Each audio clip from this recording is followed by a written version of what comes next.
Hello बच्चों, तो चलिए इस प्रश्न को पढ़ते हैं। यदि आयोटा जेड की घात 3 plus Z square minus Z plus iota बराबर 0, तब मापांक जेड बराबर है।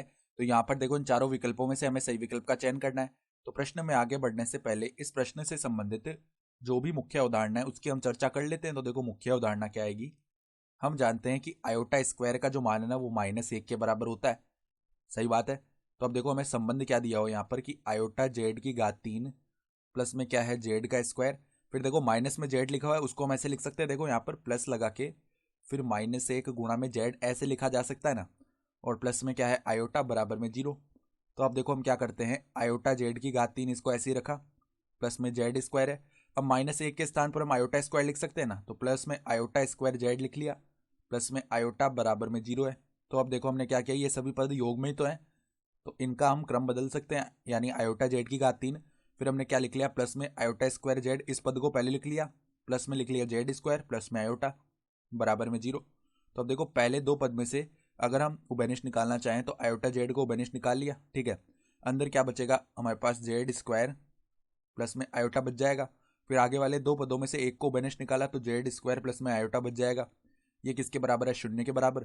तो अब इन दोनों पदों में से जेड स्क्वायर प्लस में आयोटा को उभयनिष्ठ निकाल लिया, तो अब अंदर क्या बच जाएगा हमारे पास में, आयोटा जेड प्लस में 1 बराबर में 0। तो अब देखो हम क्या करते हैं, जेड स्क्वायर प्लस में आयोटा, और अंदर से यहाँ हम अगर आयोटा को उभयनिष्ठ निकाल लेंगे ना, तो यहाँ पर तो जेड प्लस में 1 बट्टा आयोटा बच जाएगा।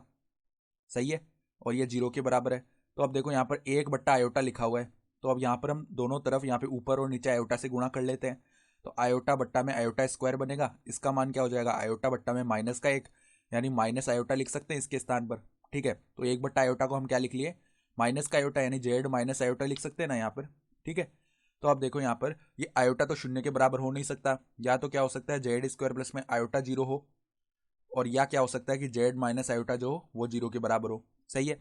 तो अगर जेड स्क्वायर प्लस आयोटा 0 के बराबर होगा तो जेड स्क्वायर का मान माइनस आयोटा आएगा, यहाँ से जेड का मान आयोटा आ जाएगा। ठीक है। तो अब यहाँ पे हम दोनों तरफ मापांक लेते हैं, तो मापांक में जेड स्क्वायर बराबर में देखो, आयोटा मतलब माइनस आयोटा का जो मापांक है ना, वो किसके बराबर आता है हमारे पास।